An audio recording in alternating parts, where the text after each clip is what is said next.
நீங்களே புதுசாக ஒரு கம்பெனிக்கு போறீங்க, you go to a new company, you take up a new role. We got to give you some time to settle in that role.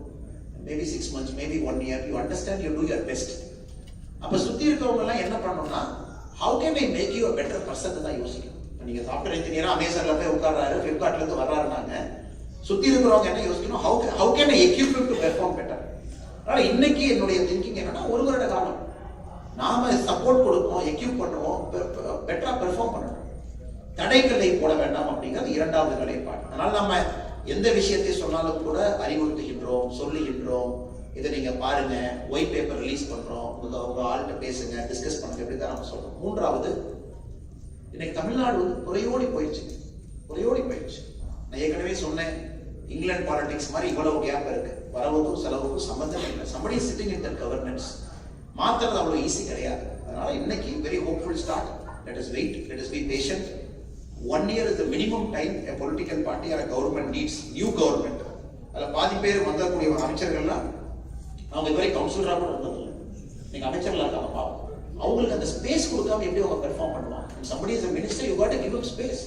day 1 பண்ண எப்படி அவங்க பண்ணுவாங்க? அவங்களுக்கு ஃபைல் நோட்டிங் என்ன, லெஃப்ட் என்ன, ரைட் என்ன, இன்கமிங் என்ன, அவுட் கோயிங் என்ன, செக்ரட்டரி லெவல் மீட்டிங் என்ன செய்யணும்னு அவங்களுக்கு தெரியறதுக்கே 6 மாசம் ஆகுது. அதனால இன்னைக்கு அந்த நேரம் நாம் எல்லோரும் கொடுக்கணும். டிவிகே கவர்மெண்ட் தமிழ்நாட்டுக்கு நல்லது பண்றாங்கன்னா முதல் ஆளா நம்ம எப்பவுமே வரவேற்க போறோம். கரப்ஷனை யாரு கட்டுப்படுத்துறாங்களோ நீங்க கேட்ட கேள்விக்கு தான் என்னுடைய நிலைப்பாடு. அதனாலதான் நிறைய பேர் வந்து கேட்கறாங்க, ஆனா டெய்லி வந்து பிரஸ் பாருங்க. டெய்லி பிரஸ் பார்த்து என்ன மேடம் பண்றது? இன்னைக்கு நீங்க பிரஸ் பார்த்து என்ன கேட்கலாம், உங்க நல்லா இருக்காங்களான்னு கேட்கலாம். ஜேர்னலிஸ்ட் உங்களை பார்த்து ஆனா உங்க நல்லா இருக்காங்களான்னு கேட்கலாம். இது ரெண்டை தவிர நீங்க என்ன கேட்க முடியும்? நான் ஏற்கனவே சொல்லிட்டேன், அரசுக்கு நேரம் கொடுக்கணும். என்ன நீங்க பேசுவீங்க? உங்கள்கிட்ட கேட்க நிறைய இருக்கும்னா, ஏன்னா இந்த திரும்ப இந்த சர்க்கஸ்குள்ள போகக்கூடாது அப்படிங்கறத அந்த நிலைப்பாடு. நீங்க விஜய் பத்தி என்ன நினைக்கிறீங்க? ஆனா அதை 1 வருஷம் விடுங்க. இல்ல அவர் டெல்லி போயிட்டதை பத்தி என்ன நினைக்கிறீங்க? நம்ம தான் போயிட்டு வந்தாரு. திரும்ப திரும்ப இதுக்குள்ளேயே நீங்க மாட்டும் பொழுது எப்படி ஒரு புதிய அரசியல் நீங்க செய்ய போறீங்க? அவளை டூ நியூ பாலிடிக்ஸ். இதுல இருந்து வெளியே வர வேண்டும் என்ற முயற்சி செய்கின்றோம், இதை செய்யணும். அதனால கண்டிப்பா நம்ம செய்யணும். 2 கால 4 கால நிறைய தலைப்புகளை உருவாக்கணும்.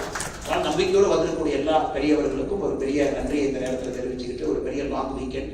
நான் ஏற்கனவே அரவிந்தவங்க ஒன்று சொன்னேன், யாரையும் ரஷ் பண்ண வேண்டாம். கண்டிப்பாக நம்ம புகைப்படம் எடுக்கணும்னு நினைக்கிறவங்க நம்ம இருந்து புகைப்படம் எடுப்போம். ஒரு பக்கம் அவங்க வர்றாங்க, 1 மணி நேரம் 2 மணி நேரம் ஆனாலும் புகைப்படம் எடுத்து எல்லாத்தையும் நம்ம அனுப்புவோம்.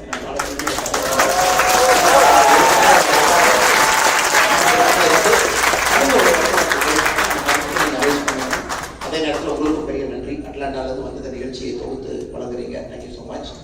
ஏற்கனவே சொன்னது போல நீங்க சொன்னதுல எனக்கு ஒரு சின்ன ஒரு மாறுபட்ட கருத்து இருக்கு. ஆரம்பத்தில் ஒன்று சொன்னீங்க, நாம் எல்லாம் சோல்ஜர்ஸ், ஒரு தளபதி வேணும் அப்படின்னு.